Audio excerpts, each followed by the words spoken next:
À l'occasion de la décision judiciaire rendue à l'encontre de Christophe Détinger, le boxeur devenu célèbre, en raison de son affrontement à main nue contre des CRS casqués, matraques et boucliers lors d'une manifestation de Gilets jaunes, j'ai conduit quelques réflexions sur la nature des sanctions que l'institution judiciaire peut infliger.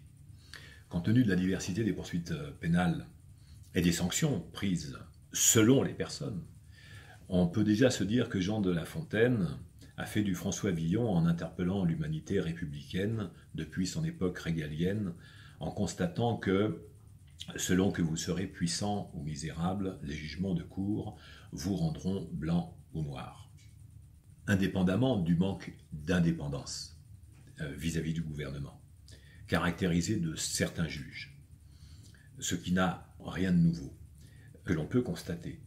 La typologie juridique des décisions punitives masque leurs véritables effets. Très concrètement, elle consiste à atteindre à la vie des personnes, sans avoir le moindre effet éducatif, contrairement à la volonté du législateur à l'époque de la grande réforme de mai 1945. Les différents types d'atteintes à la vie des personnes sont les suivants. Vie économique, il s'agit d'amendes, de compensation. Vie professionnelle, interdiction temporaire, jusqu'à l'empêchement d'exercer en étant enfermé ou pas. Et vie affective, vie personnelle, avec une privation sensorielle et une privation sexuelle. Dans certains pays, il reste toujours l'atteinte à l'intégrité physique, avec les membres coupés, le fouet, le lynchage, jusqu'au meurtre légal par la peine de mort. La décision judiciaire est tombée contre le boxeur, emporté par son émotion, face à des policiers très lourdement équipés pour frapper sans risque, avec des conséquences de provoquer des infirmités, faut-il le préciser, à vie.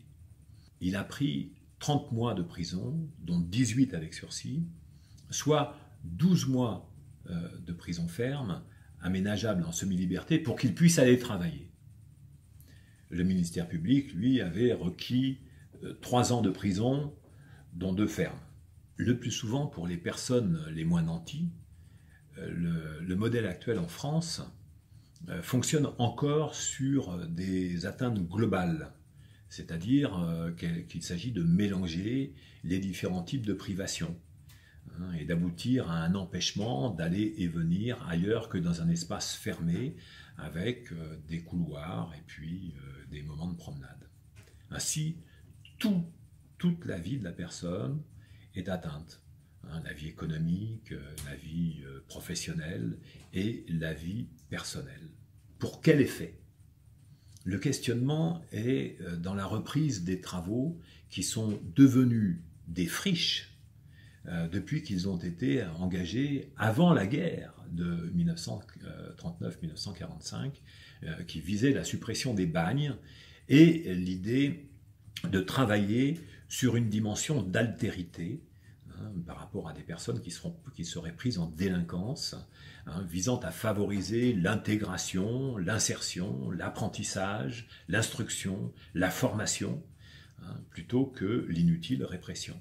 Il reste maintenant à faire passer des savoir-faire en ingénierie relationnelle, c'est clair. Mais nous n'en sommes pas là, et la thématique est nouvelle, et il risque de falloir quelques années encore avant que l'idée se propage dans le cercle de ceux qui font la décision politique. En réfléchissant ainsi, on peut mieux s'interroger sur la pertinence du modèle judiciaire.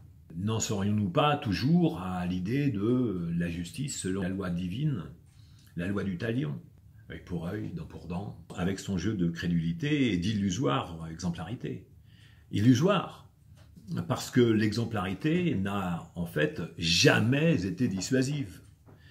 Sinon, ça ferait longtemps qu'il n'y aurait plus sur la planète ni de vol, ni d'agression de toutes sortes, de crimes, voire d'infractions à quelque règlement que ce soit.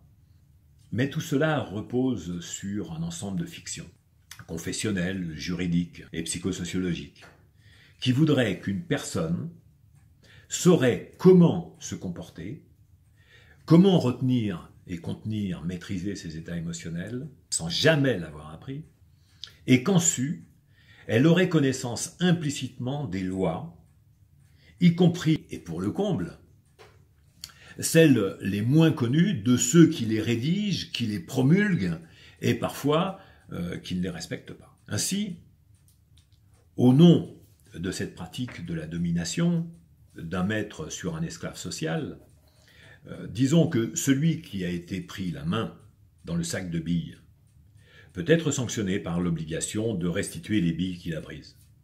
Disons que celui qui a commis des fautes professionnelles peut être interdit d'exercer, temporairement, définitivement.